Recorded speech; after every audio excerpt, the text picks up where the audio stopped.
Dear students अस्सलाम वालेकुम। HLP Hashmi learning point के साथ आपका टीचर सैयद मोहम्मद अदनान हाजिर है। डियर स्टूडेंट्स, आज के लेक्चर के हमारे 5 ऑब्जेक्टिव्स हैं कि हमने VB.NET के ज़रिए इन 5 ऑब्जेक्टिव्स को कंप्लीट करना है। सबसे पहले हमारा जो ऑब्जेक्टिव है वो है हाउ टू क्रिएट फार्म 2। इस फार्म 2 को क्रिएट करने का मकसद क्या है और ये है क्या चीज़। इसका मतलब ये है कि बाय डिफ़ॉल्ट आपने जब भी VB.NET को ओपन किया होगा तो आप ऑब्ज़र्व करते हैं कि फार्म 1 ऑटोमेटिकली ओपन हो जाता है, लेकिन अगर आपको उसके साथ फार्म 2, फार्म 3, फार्म 4 बनाना पड़े तो वो किस तरीके से क्रिएट करेंगे, ये हमारा पहला ऑब्जेक्टिव है। Second one is that how to create login form for the project opening. It means कि अगर आप अपने प्रोजेक्ट को सिक्योर करना चाहते हैं तो उसको ओपन करने से पहले कोई पासवर्ड या लॉगिन फॉर्म बना देंगे, जिसमें जब तक कोई भी यूज़र उस यूज़र नेम और पासवर्ड एंटर नहीं करेगा तो वो प्रोजेक्ट ओपन नहीं होगा। Next one is that how to set password protection in login form. Password protection का मतलब ये है कि जो पासवर्ड होता है वो प्रोटेक्टेड हो, वो किसी को नज़र ना आए, स्टैटिक हैश स्टाइल में लिखा हुआ होना चाहिए। वो किस तरीके से होगा ये भी आज हम सीखेंगे। Next one is that how to save the project in VB.NET format के किसी भी प्रोजेक्ट को VB फॉर्मेट में किस तरह इसको सेव किया जा सकता है और ये कहाँ पर जाकर सेव होता है। Next one is that how to create an exe file of the project. Dear students, exe file क्या चीज़ होती है ये मैं आपको थोड़ा सा बता दूं कि जितनी भी जैसे आप छोटी छोटी गेम्स डाउनलोड कर लेते हैं और वो खेल रहे होते हैं तो वो एक exe फाइल डाउनलोड होती है, जिसमें वो गेम जिस सॉफ्टवेयर में बनी होती है वो सॉफ्टवेयर आपने इंस्टॉल नहीं किया होता, लेकिन वो गेम आप रन कर रहे हैं। इसी तरीके से आपके प्रोजेक्ट की भी एक exe फाइल बन जाएगी और वो आप अगर किसी दूसरे सिस्टम पर ओपन करके उसके ऊपर काम करना चाहें जिस सिस्टम में VB.NET इंस्टॉल नहीं है तो वो उस exe फाइल के ज़रिए आप उस प्रोजेक्ट को ओपन कर सकेंगे। इसी तरह वो exe फाइल अपने क्लाइंट्स को, अपने कस्टमर्स को, अपने दोस्तों को आप मेल कर सकते हैं जो अपने सिस्टम पर इजीली उसको ओपन करके उस प्रोजेक्ट के ऊपर काम कर लेंगे। तो डियर स्टूडेंट्स, इन 5 ऑब्जेक्टिव को सीखने से पहले मैं आपको एक छोटा सा डेमो देना चाहता हूँ, जिसको देखते हुए आपका माइंड क्लियर हो जाएगा कि जो हम करने चाह रहे हैं एक्चुअली वो रिज़ल्ट किस तरह का शो होगा। डियर स्टूडेंट्स, यहाँ पर डेस्कटॉप पर आपके सामने एक exe फाइल मौजूद है जिसको मैंने नाम दिया हुआ है लॉगिन फॉर्म। ठीक है, अब ये बेसिकली क्या है कि एक प्रोजेक्ट की exe बनाई हुई है। जैसे मैं इसके ऊपर डबल क्लिक करूँगा हमारे सामने पहले एक पासवर्ड आ जाएगा कि जब हम किसी भी प्रोजेक्ट को ओपन करेंगे तो कोई पासवर्ड आ जाए और यूज़र नेम आए और पासवर्ड देने के बाद अगर पासवर्ड वो ठीक हो तो प्रोजेक्ट ओपन हो जाए और अगर पासवर्ड ठीक ना हो तो फिर वो प्रोजेक्ट ओपन ना हो। तो वो किस तरीके से हम करेंगे, जैसे यहाँ पर मैं यूज़र नेम सबसे पहले देता हूँ और पासवर्ड देता हूँ। ये स्टूडेंट्स, मैं अभी यहाँ पर कोई भी पासवर्ड अगर फ़र्ज़ करें लिखता हूँ तो लिखने के बाद शो पर्सनल इंफॉर्मेशन के ऊपर जैसे क्लिक किया तो एक एरर आ गया जिसमें लिखा हुआ है री enter the user name and password. इसका बेसिकली मकसद ये है कि हो सकता है कि मैंने पासवर्ड या यूज़र नेम गलत लिखा है तो इसलिए ये एरर दे रहा है। अब यहाँ पर मुझे ये कंफर्म है कि यूज़र नेम तो ठीक है लेकिन पासवर्ड हो सकता है गलत हो, तो मैं यहाँ पर अब ठीक पासवर्ड एंटर करता हूँ और जैसे इसके ऊपर क्लिक किया तो हमारे सामने ये देखें प्रोजेक्ट ओपन हो चुका है, जहाँ पे फार्म 2 ओपन हुआ है और फार्म 2 में लिखा हुआ है thanks to visit HLP Hashmi learning point. इस फार्म 2 की जगह आपका एक कंप्लीट प्रोजेक्ट भी हो सकता है जिस आप नहीं चाहते कि कोई दूसरा यूज़र ओपन कर सके, उसके ऊपर आप पासवर्ड लगा सकते हैं। और सबसे इम्पोर्टेंट चीज़ ये कि यहाँ पर ये देखें स्टूडेंट exe फाइल है। exe फाइल का मतलब ये है कि यहाँ अगर आपने अपने प्रोजेक्ट की exe फाइल बना दी है तो आपको VB.NET विजुअल स्टूडियो इंस्टॉल करने की ज़रूरत नहीं है, या फिर आप किसी भी अपने कस्टमर को, अपने दोस्त को ये एक्जी फाइल मेल कर सकते हैं जिसको वो अपने सिस्टम पे कॉपी करके और प्रोजेक्ट को यूज़ कर सकेगा। तो हम अपना आज का लेक्चर स्टार्ट करते हैं। डियर स्टूडेंट्स, यहाँ पर VB.NET ओपन किया और हम न्यू प्रोजेक्ट ओपन करते हैं। यहाँ पर देखें फॉर्म 1 लिखा हुआ आ रहा है और यहाँ पर भी फॉर्म 1 है। अब हम क्या करते हैं, इस फॉर्म 1 की प्रॉपर्टी में जाके टेक्स्ट में इधर लिख देते हैं लॉगिन फॉर्म। ठीक है स्टूडेंट्स, जैसे ही इसके ऊपर लॉगिन फॉर्म लिखेंगे तो यहाँ पर लॉगिन फॉर्म की हेडिंग आ जाएगी। अब इसके बाद हम इस तरह करते हैं कि लेबल ले लेते हैं, इस लेबल के टेक्स्ट में लिख देते हैं। आप जिस भी कंपनी के लिए ये लॉगिन फॉर्म बना रहे हैं उस कंपनी का ऊपर उस कंपनी की हेडिंग दे देंगे। जैसे यहाँ पर मैं HLP हाशमी लर्निंग पॉइंट, ठीक है, ये दे दिया और इसको सेंटर में कर देते हैं। इसकी थोड़ी सी सेटिंग करते हैं। अब इस तरह करते हैं। नेक्स्ट हम बनाते हैं नेक्स्ट लेबल लेते हैं। नेक्स्ट लेबल में इधर इसका फ़ॉन्ट साइज़ 12, बल्कि 12 नहीं, चले 12, और टेक्स्ट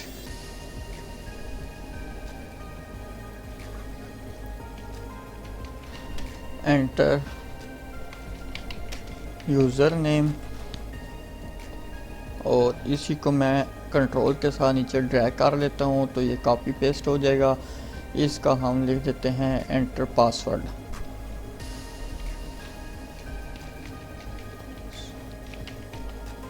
ठीक है स्टूडेंट्स, ये हमारे पास 2 लेबल आ गए। अब हम टेक्स्ट बॉक्सेस लेते हैं।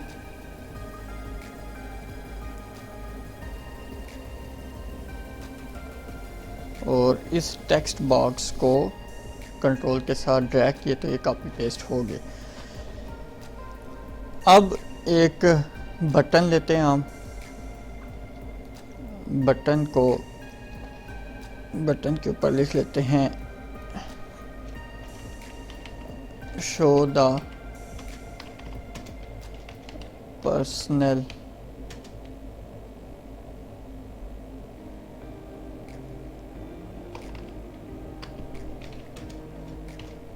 इंफॉर्मेशन। इसको हम कर देते हैं बोल्ड। फ़ॉन्ट साइज चेंज करते हैं इसका।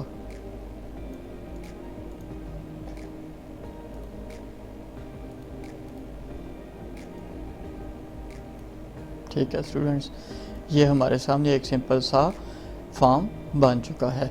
अगर आपने इसको थोड़ा सा खूबसूरत करना है, कलरिंग वगैरह आप अपनी मर्ज़ी से कर सकते हैं।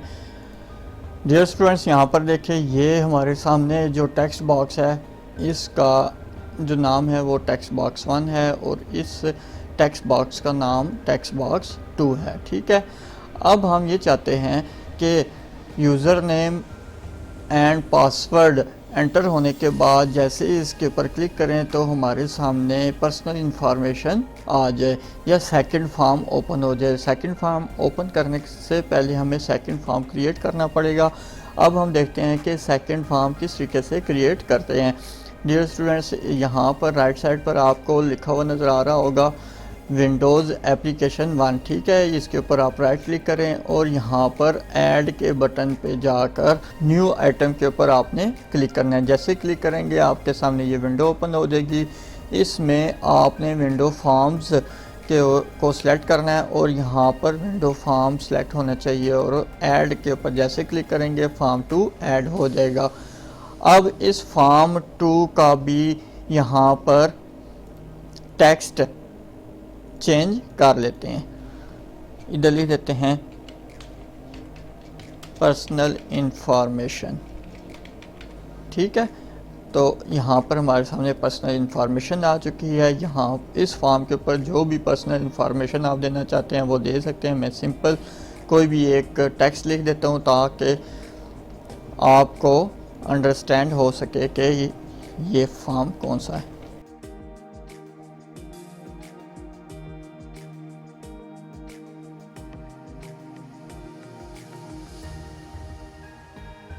ठीक है स्टूडेंट्स, अब इसका आप कलर वगैरह खुद अपनी मर्ज़ी से चेंज कर सकते हैं। अब इसके बाद हम क्या करेंगे कि इस बटन के ऊपर डबल क्लिक करेंगे। डबल क्लिक करने के बाद यहाँ पर इफ़ एल्स स्टेटमेंट के ज़रिए अपने पासवर्ड और लॉगिन को सेट करते हैं। ठीक है डियर स्टूडेंट्स, सबसे पहले हम यहाँ पर दो वेरिएबल डिक्लेयर करते हैं। पहला वेरिएबल का नाम रखते हैं dim user name as string, dim password as integer. ठीक है, अब यहाँ पर इफ़ स्टेटमेंट लगाते हैं।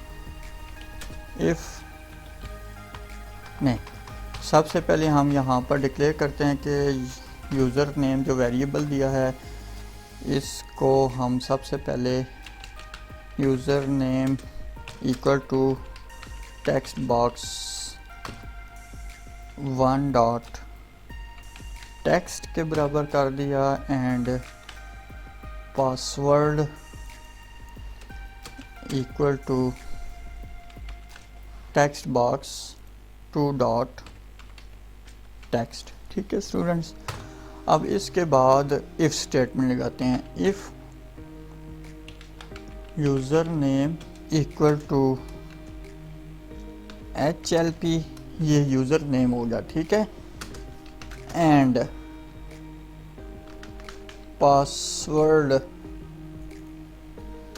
इक्वल टू 1 2 3 4 5 6 वट एवर, जो भी आप पासवर्ड देना चाहते हैं। ठीक है स्टूडेंट्स, ये वो यूज़र नेम भी आपने खुद देना है और पासवर्ड भी आपने यहाँ पर फिक्स कर देना है।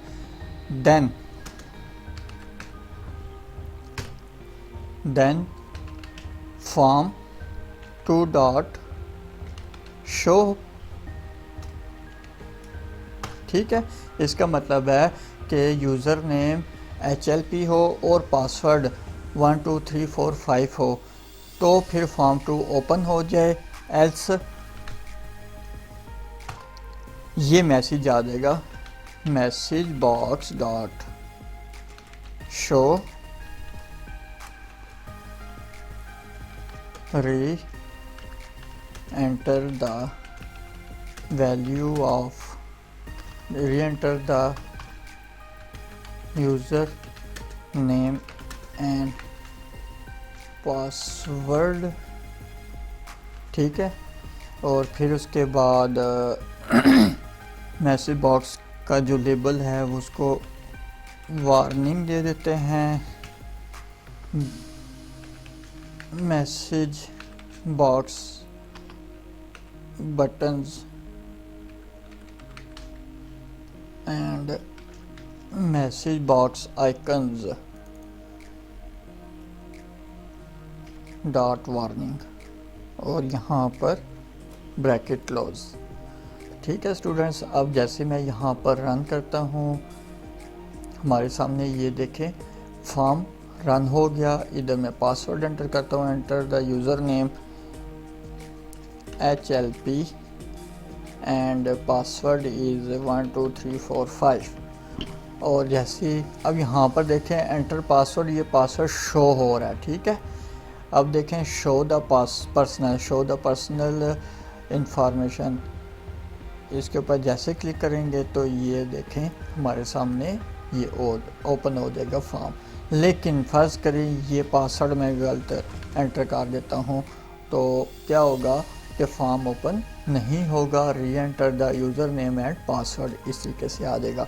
डियर स्टूडेंट्स, वो बात यहाँ तक तो होप्स हो कि आपको क्लियर हो गया होगा, लेकिन अब हमारा मकसद ये है कि ये जो पासवर्ड है ये शो ना हो बल्कि जैसे स्टैटिक आ जाते हैं उस तरीके से आए।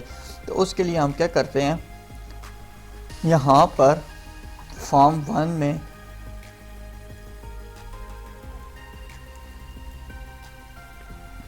एंटर पासवर्ड के सामने ये जो टेक्स्ट बॉक्स 2 है इसकी प्रॉपर्टी में जाते हैं, यहाँ पर आपको शो होगा पासवर्ड करैक्टर, ठीक है, CHAR पासवर्ड करैक्टर। यहाँ पर आप स्टैरिक दे दें, स्टैरिक का साइन दे दें और फिर इधर से आप रन करें। रन करने के बाद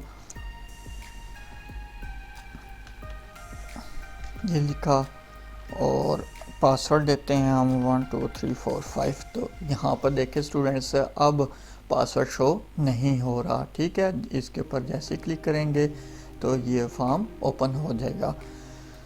डियर स्टूडेंट्स, बहुत ही आसान है ये आज का लेक्चर था। अगर आप इसको कंसंट्रेशन से करेंगे और तो फिर मेरा नहीं ख्याल कि यहाँ पर कोई मिस्टेक हो सकती है। अब इस फॉर्म, ये जो फॉर्म 2 ओपन हुआ है, इसकी जगह आपका कोई भी प्रोजेक्ट हो सकता है, कंप्लीट प्रोजेक्ट हो सकता है, जिसको ओपन करने के लिए आप एक लॉगिन फॉर्म बना सकते हैं। सबसे पहले आपने क्या करना है, पहले अपना कंप्लीट प्रोजेक्ट बनाना है। प्रोजेक्ट बनाने के बाद आप लास्ट में ये लॉगिन फॉर्म बना सकते हैं, ठीक है, जो आपके प्रोजेक्ट को प्रोटेक्ट करेगा। अब हम देखते हैं कि इसको सेव कैसे करना है, ठीक है। हम इसको सेव कैसे करेंगे, यहाँ पर आपने क्या करना है, Ctrl+Shift+S के ऊपर क्लिक करें, सेव, ठीक है, ये सेव हो रहा है। अब इस जगह पर आप अपने प्रोजेक्ट का नाम लिख दें। जैसे मैं यहाँ पर लॉगिन प्रोजेक्ट, ठीक है, लॉगिन प्रोजेक्ट फॉर्म के नाम से इसको मैं सेव करता हूँ। सेव कर दिया। सेव करने के बाद बिल्ड के ऊपर क्लिक करना है। बिल्ड के ऊपर क्लिक करने के बाद यहाँ पर आपके सामने आ रहा होगा रीबिल्ड लॉगिन प्रोजेक्ट फॉर्म, ठीक है, इसके ऊपर आप क्लिक करें। जैसे क्लिक करेंगे तो नीचे यहाँ पर रीबिल्ड ऑल सक्सीडेड, ठीक है, ये आ चुका होगा। इसके आने के बाद आप इसको क्या करें, सिंपल क्लोज कर दें। अब यहाँ पर ये बिल्ड या रीबिल्ड लॉगिन प्रोजेक्ट फॉर्म के ऊपर क्लिक करने का मकसद ये है कि हमने इसकी एक्जी फाइल बनानी है, ठीक है। एक्जी फाइल इस वक्त बन चुकी है। अब वो किस जगह पर मौजूद है उसको ओपन करते हैं। जब हम सिंपल सेव के बटन के ऊपर क्लिक करेंगे तो हमारा प्रोजेक्ट सिंपल सेव हो जाएगा। और वो सेव कहाँ पर होगा, डॉक्यूमेंट्स में, ये देखें विजुअल स्टूडियो 2010, इस पर आएंगे और यहाँ पर ये देखें प्रोजेक्ट्स आ रहे हैं। प्रोजेक्ट्स में हमारे सामने ये देखें प्रोजेक्ट लॉगिन प्रोजेक्ट फॉर्म के नाम से ये सेव हो जाएगा। अब ये तो सिंपल सेव Ctrl+Shift+S के साथ सेव करें या सेव के बटन के ऊपर क्लिक करने के बाद ये सेव हो जाएगा। और अब एक्जी फाइल किधर बनी हुई है, यहीं पर आप लॉगिन प्रोजेक्ट फॉर्म में आपको यहाँ पर नज़र आ रहा होगा, इसके ऊपर डबल क्लिक करें। फिर इसके ऊपर बिन के ऑप्शन, बिन के फोल्डर में जाना है। बिन के फोल्डर में जाने के बाद या तो आपकी एक्जी फाइल इस रिलीज़ में होगी। अगर इस रिलीज़ के फोल्डर में नहीं है तो ये डीबग के फोल्डर में मौजूद होगी। यहाँ पर ये देखें सबसे टॉप पर आपको लॉगिन प्रोजेक्ट फॉर्म की एक्जी फाइल मिल जाएगी। अब इसको कॉपी कर लें, राइट क्लिक करके ये कॉपी किया, इसको यहाँ से क्लोज कर दें और इस जगह पर आके पेस्ट कर दें। देखें dear students, login project form की एक्जी फाइल बन चुकी है। अगर आप अपने किसी भी दोस्त को मेल करेंगे तो सिंपल ये एक एक्जी फाइल मेल करें। और अगर उसके पास vb.net सॉफ्टवेयर इंस्टॉल नहीं है तब भी ये प्रोजेक्ट काम करेगा और प्रॉपर तरीके से शो होगा। इसको डबल क्लिक करते हैं। जैसे डबल क्लिक किया तो ये देखिए एक्जी फाइल के ज़रिए हमने अपने प्रोजेक्ट को ओपन कर लिया। यहाँ पर HLP एंड पासवर्ड है 1 2 3 4 5, ठीक है स्टूडेंट्स। जैसे इसके ऊपर क्लिक किया तो ये सामने आ चुका है। इधर अगर फर्ज करें मैं स्मॉल वर्डिंग में HLP लिखता हूँ और शो द पर्सनल के ऊपर क्लिक करता हूँ तो यहाँ पर देखें एरर आ रहा है। क्योंकि हमने कोडिंग में जो स्ट्रिंग वैल्यू दी थी वो कैपिटल HLP दी थी, ठीक है। ये केस सेंसिटिव यहाँ पर हो चुका है। पासवर्ड इसमें इसका मतलब है कि HLP हमने उसी तरीके से लिखना है जिस तरीके से कोडिंग में लिखा हुआ था, ठीक है। HLP इसको हम कैपिटल वर्डिंग में लिखते हैं और फिर शो द पासवर्ड के ऊपर क्लिक करते हैं तो हमारा ये फॉर्म ओपन हो जाएगा। डियर स्टूडेंट्स, मैं उम्मीद करता हूँ आज का लेक्चर आपको पसंद आया होगा। मेरे लेक्चर को आप अपने दोस्तों के साथ ज़रूर शेयर किया करें और लाइक और कमेंट्स करना बिल्कुल नहीं भूलिएगा। अगर आपने अभी तक मेरे चैनल को सब्सक्राइब नहीं किया तो मेरे चैनल को सब्सक्राइब करें, बेल आइकन को ज़रूर प्रेस करें ताकि मेरे आने वाली हर न्यू वीडियो आप तक सबसे पहले पहुँच सके। मेरी दुआ है अल्लाह ताला आपको कामयाब करे। आमीन। जज़ाकल्लाहु खैरा।